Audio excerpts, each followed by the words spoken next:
Compound interest. We calculate the compound interest using the formula A equals P times 1 plus R over 100 raised to T, where A stands for amount, P stands for principal, R is the rate of interest,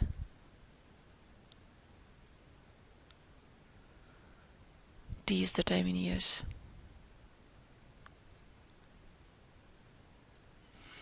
Suppose you are depositing a principal of say $1,000 in a bank at the rate of say 3% per year for a period of time is say 3 years. Then the amount which you will get at the end of 3 years is calculated using this formula, and the compound interest is calculated out of it is by the formula amount minus principal. Whatever is the principal, like here for this question, $1,000 is your principal.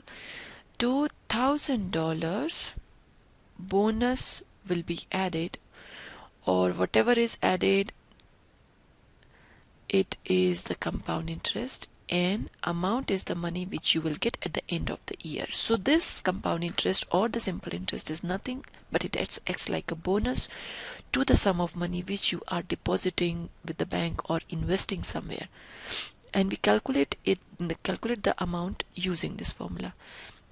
Suppose you are depositing this much money at given rate and time, so the amount at the end of the 3 years is calculated using the formula 1000 times, I'm just substituting the values of P, R and T in the given formula. A equals 1000 times 1 plus R is say 3% over 100 raised to the time of 3 years. So this is 1000 times. Now because the denominator is 100, we cannot add both of them unless we make the denominator of the first term also 100. So I'll multiply and divide the values with 100. So you have 100 plus 3 over 100 raised to 3. So you have 1000 times 103 over 100 raised to 3. Now this is the value of the amount which you will get at the end of the 3 years. Now if we do the calculation for the compound interest step by step, it will be more clear to you. Like with the same principal and same time period and the same rate of interest, we will calculate the amount at the end of 3 successive years. So amount at the end of first year is given by the formula A equals P times 1 plus R over 100 raised to T. 1000 times 1 plus R is 3 over 100 raised to T is here, this T is 1 year. So 1000 times 1 times 100, 1 times 100 plus 3 over 100 raised to 1. So 1000 times 100 plus 3 over 100 raised to 1. So 1000 times 100, 3 over 100. So you invested $1,000 at the end of, this is dollars, at the end of first year you will get 1000 times 103 over 100. And if you want to calculate this value, this will get cancelled with this. 1030 is the value which you will get at the end of the first year. Now if you want to calculate the amount at the end of the second year, we can do it using the same formula. The number of years is 2. So the amount at the end of 2 years,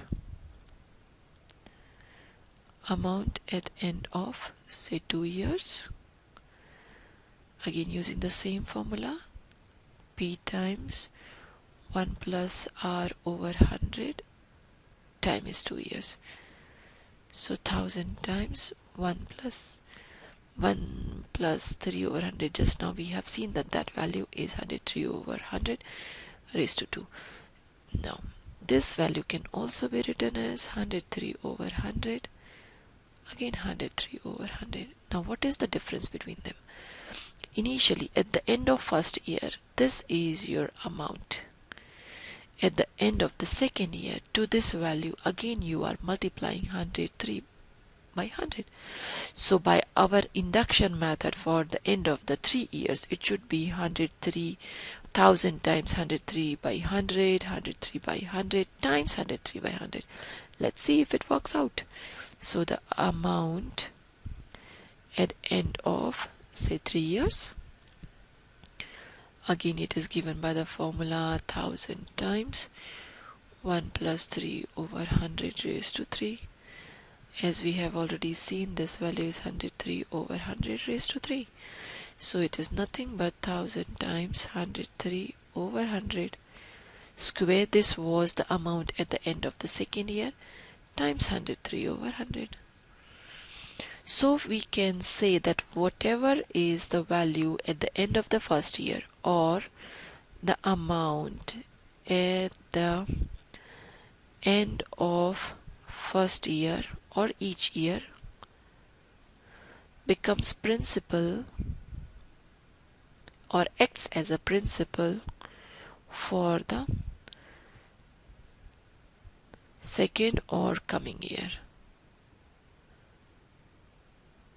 So the principal keeps on changing in the case of compound interest, and always you can calculate the compound interest by subtracting principal from the amount which you have obtained. And because the formula is given by P times 1 plus R over 100 raised to T, and the position of T, this position of T is exponential, so it makes this amount an exponent function. So this is an exponential function because of the position of this T, and the graph for the compound interest is given by the formula, or it is shown on the graph by this.